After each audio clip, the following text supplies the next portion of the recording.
Okay, now before you think this is a joke, please, hear me out. I'm a newly graduated medical student in a fairly small town. I was in the middle of residency training to gain some experience and easier connections in the field, just like every other person who wanted a chance in this brutal job market. I had been psychiatry shadowing for around 2 years, and never had I encountered a case so unforgettable that it left me questioning if I should have just become a lab technician or some other job that's not client-facing.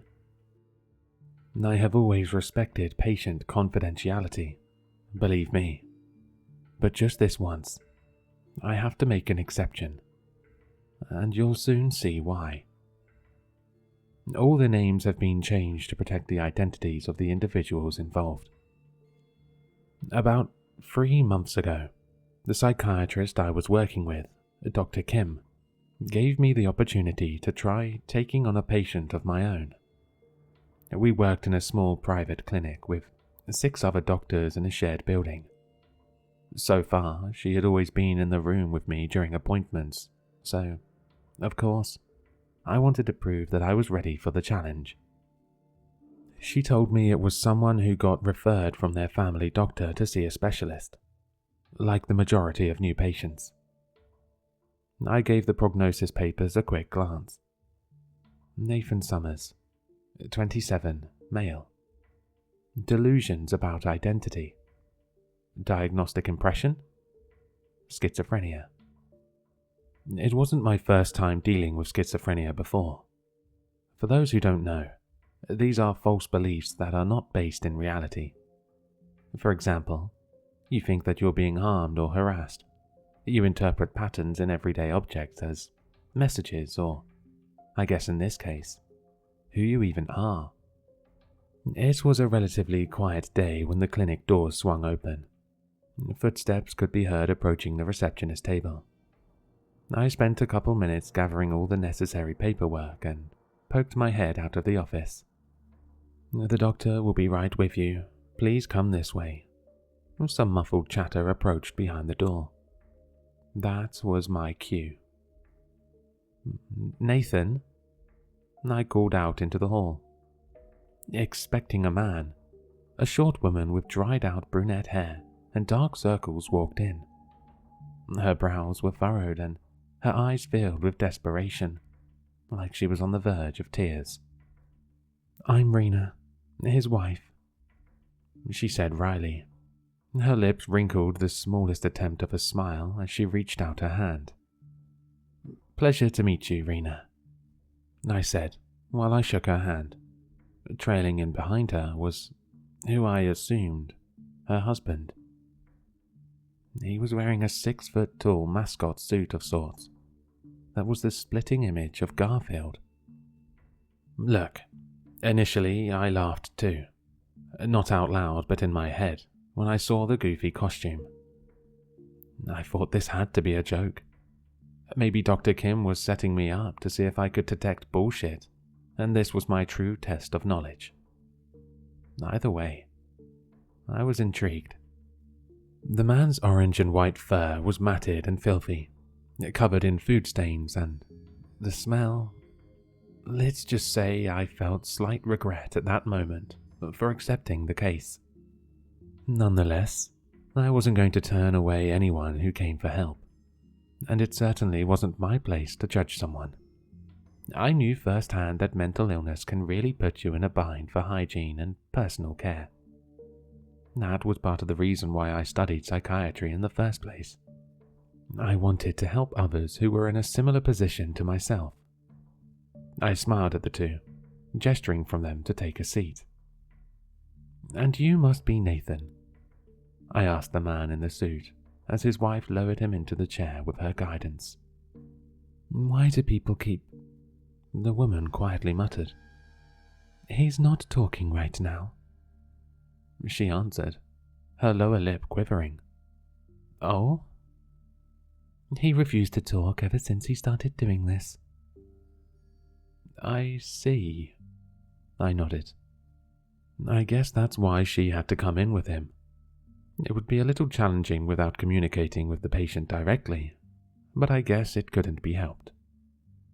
That's not a problem, I said, trying to reassure the wife. Rena, why don't you tell me what the problem is, and how it all started? Her hands were clasped tightly together as she exhaled deeply. Around 1 month ago, my husband came home and started saying that he had a new identity. Garfield? I asked. Yes. The bulbs of tears around Rena's eyes grew bigger. He stopped responding to his name. I thought it was a prank at first, that he and his friends were pulling on me. But it's not, right? No. He's been doing this for weeks.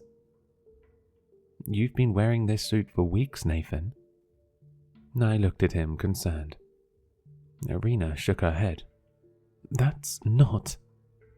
Right, I remembered. You're not talking. Wasn't Garfield able to talk? I thought he did in some of those 3D movies years ago. But maybe that was a fever dream. He won't eat or shower, she sobbed. I begged him. He said he can't do it anymore. I just want my husband back. He hasn't showered. That would explain the putrid, rotting smell radiating from him. When was the last time he ate? I asked. Probably 3 weeks ago, right before his delusion started. Right, I said. And, she continued, I even tried giving him lasagna. Lasagna?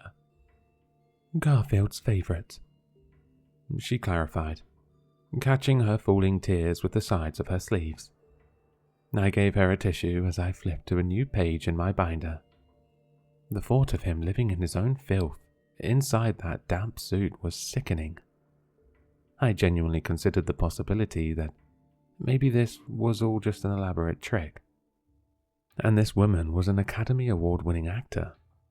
What would drive someone to do something like this? Has he ever had any history of mental illness or similar behaviors? I asked. I had his case file from his family doctor open on my desk already, but maybe she knew something else since they were in a relationship. Not that I know of. I mean, we've been together for 5 years. He has days where he's sad, but nothing serious like depression. She sniffled. I'm the one who overthinks, honestly. She released a tiny chuckle. I see. I looked over at Nathan, who sat as still as a statue next to her. I was hoping her distress would cause him to open up, but to no avail. She was right. Looking at his case file, this guy was as healthy as a horse. Optimal blood sugar levels, a good heart and liver, no family history of schizophrenia either, if that's even what we're dealing with here. I think this is partly my fault, though, she said, rubbing her temples with her palm. Her tears started to well up again. Why do you say that? I praise him a lot, and he doesn't like that. He doesn't like being praised. Can you please elaborate? I asked. I know it's weird, but he's humble, and he doesn't like it when people praise him. He says it's not who he is, and that I'm lying to him. I see. My interest piqued. Can you give an example? Well, sometimes if I tell him that I'm proud of him, or you look good today, he gets angry and denies it. That's very interesting. I jotted down some notes in my binder. I don't know. I think he thinks he's not living up to people's expectations of him. Like he's trying to prove he's not who I think he is. But I know that's just because he puts such high expectations for himself. And I don't need that. I just need him to be himself, you know? Maybe he's trying to break free from constantly living up to others' expectations. His wife clearly supports him, but maybe it's from his family or work. Definitely some external factors at play here. Was he truly delusional? Or was this just an act for attention? I definitely don't think this is your fault in any way, I said. Thanks, she said quietly, seeming to not quite believe my words. In rare cases, a sudden onset of schizophrenia could happen without trauma. Besides, we need him to tell us himself and shouldn't jump to conclusions. Is there something in his life that changed 1 month ago that might have triggered this? I asked. Like a job change, death in the family, stuff like that. Rena shook her head. No, not that I can think of. This was running into a dead end. Without Nathan being willing to talk, there was no way to get to the bottom of this. I turned to Nathan slowly. Can you please talk to us?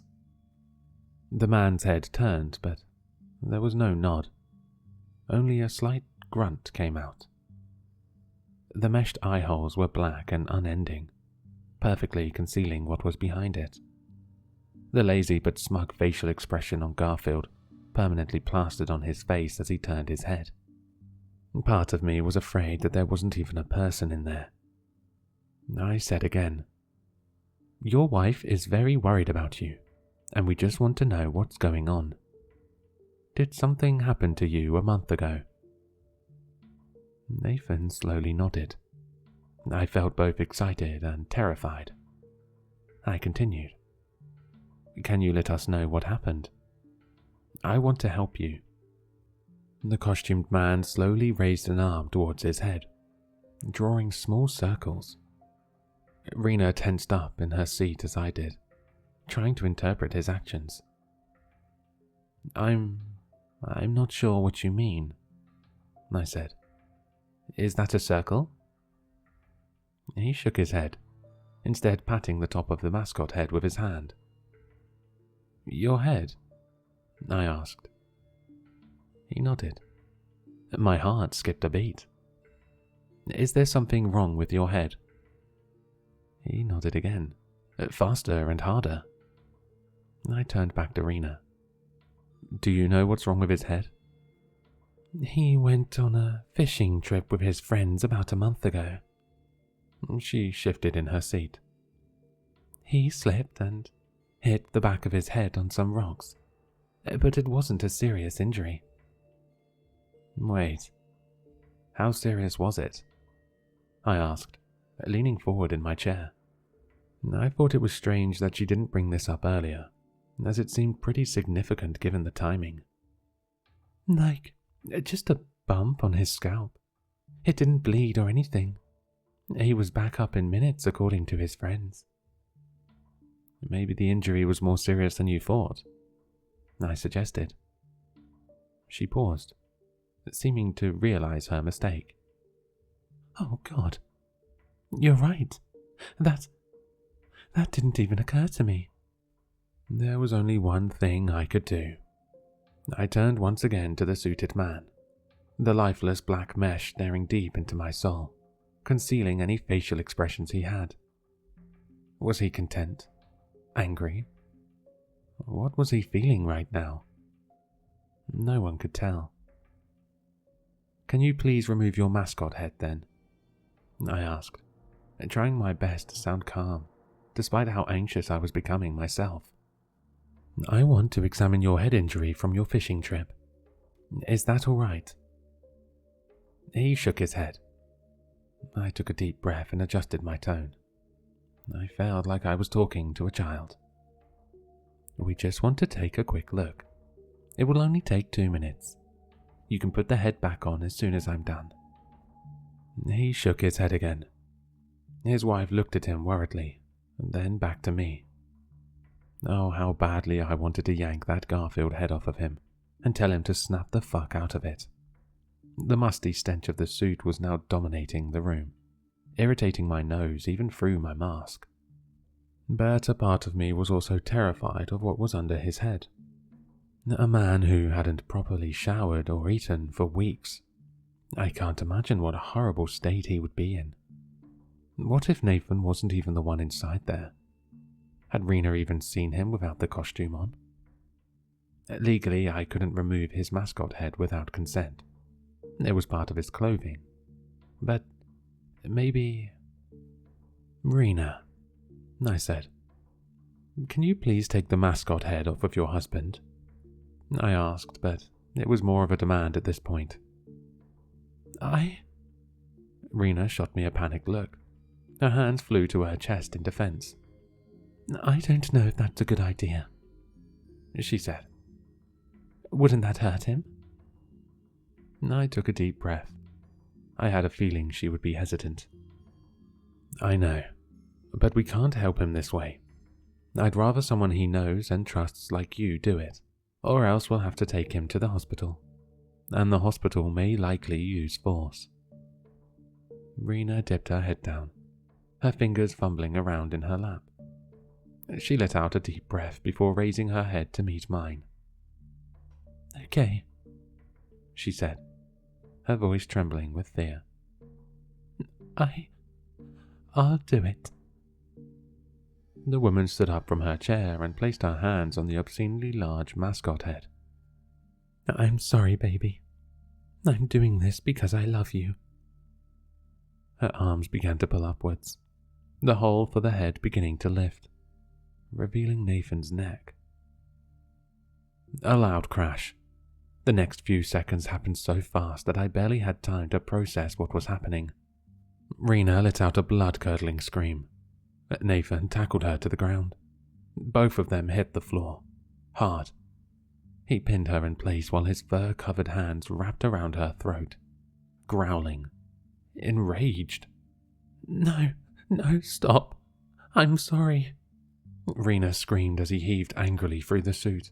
A dark red liquid oozed from his eye and mouth holes as he squeezed the life out of her. Rena's face jerked from side to side, avoiding the blood that spewed out from the costume. I screamed at the top of my lungs. Help! Please, someone help! I swung the door open and yelled into the hall. Rena coughed violently for air. Her eyes bulged and watered, hands clawing at Nathan's grip. My legs were shaking. I pulled at Nathan with all my strength, but he wouldn't budge. Not even 5 seconds later, 4 people came barging through the office. 2 of the doctors pulled at Nathan, yelling. He stumbled backwards, blood spitting out of the head, grunting and snarling like a caged animal. You hold his legs, a third man shouted. But one of the patients in the waiting room pinned him down onto the floor, along with the 2 doctors. I quickly rushed to Rena, who was convulsing in a cold sweat. Her face flushed a deep red. We carried her over to an adjacent room to check her vitals. Her pulse was weak, but thankfully there. In the other room, Nathan was held face down with someone holding each of his limbs in place. All the remaining patients in the waiting room quickly fled from the building as sirens blared in the distance. What happened? Dr. Kim exclaimed as she walked into the room, looking at Rena, who was trembling on the exam table. Good question. What happened? I looked calm on the outside, but my heart was beating out of my chest. I was holding back my morning breakfast from regurgitating. He started choking her, was all I was able to get out as I shakily wrapped the blood pressure cuff around the poor woman laying in front of me. I don't think my first patient visit could have gone any worse than this. Are you all right? She asked, and Dr. Kim didn't seem angry with me, just concerned. All things considered? Yes. Good. The police are almost here, so don't worry, she said. Dr. Kim jumped in to help me with the checkup. We carefully examined Rena's neck and breathing. Although it would probably bruise in a few days, there was no damage to her windpipe to our relief. Rena curled up into a fetal position on the table, with her hands covering her face. No, no, no, no, she cried over and over again as she rocked back and forth. I stroked her back with my hand, trying to comfort her. Can I bring you some water? I asked. Was I allowed to do this? At this point, I was kind of taken out of the doctor and patient situation and just trying to be friendly. No, I'm fine, thanks, she answered, her face barely peeked from behind her hands. Okay, well, if you need anything, just let us know. I placed a bottle of water beside her on the table anyway, and funnily enough, she gulped down nearly the entire bottle. In the adjacent room, 4 people kept an eye on Nathan until the police arrived. All the while, he struggled against the people that were pinning him in the place on the ground. You could still hear him grunting and growling with rage, even through 2 closed doors. When the front doors finally swung open, everyone breathed a sigh of relief. The police quickly detained Nathan. Seeing Garfield in handcuffs shoved into the back of a squad car was surreal. If I saw a photo of this online, I would laugh. But this was the terrifying reality I had just witnessed. The police gave us their card and said that it would take some time to get back to us. They initially wanted to detain Rena too, just for questioning, but seeing the condition she was in, they decided it was probably best to do it another day. As the police car diminished down the road, I felt like I could finally calm down. Nathan was out of the building. Dr. Kim apologized profusely for giving me this patient, but I felt like I should have apologized for asking the wife to remove his mascot head. We both felt like we were responsible. I took a mandatory week off. I say mandatory because I didn't choose it. The property manager had to sanitize the blood spills on the floor, and Dr. Kim said it would be beneficial for everyone to take a well-needed break to just collect ourselves. The free week flew by, and work resumed like normal, but it was in the back of everyone's minds. Needless to say, we were all still very shaken up by the incident. This never made national headlines, but everyone in the clinic watched the local news like a hawk. I didn't care what his crime was. I just needed to know if they managed to get him out of the goddamn Garfield suit, and what he looked like under there. Everyone had the same sentiment. We waited a week, and then 2, then 3. A month went by with no updates from the police. 3 months passed by until we finally got word of the verdict. Investigators revealed that Nathan did indeed go on a fishing trip that day a month ago, but it wasn't with his friends.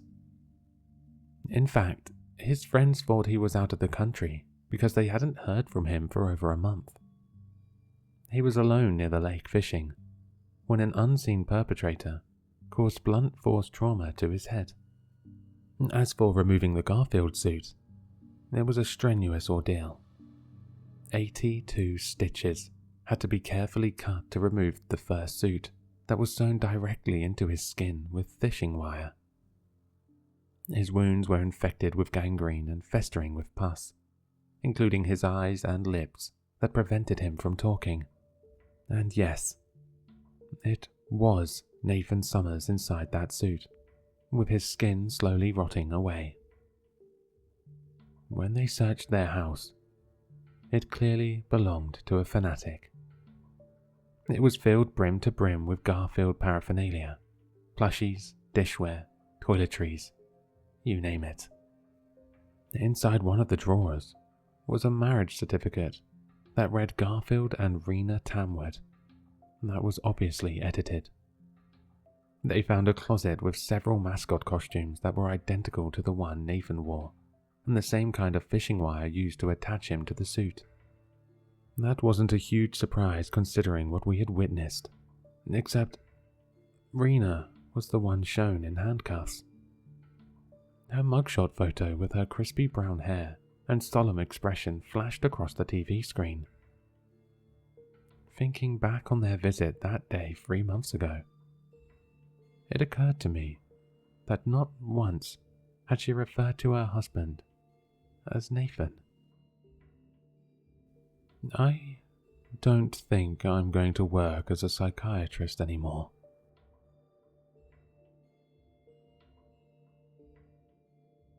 Hello, sinister listeners. If you've enjoyed this story, then you'll find all the author's information in the description below. For more content, be sure to like, comment, and subscribe to succumb to the sinister.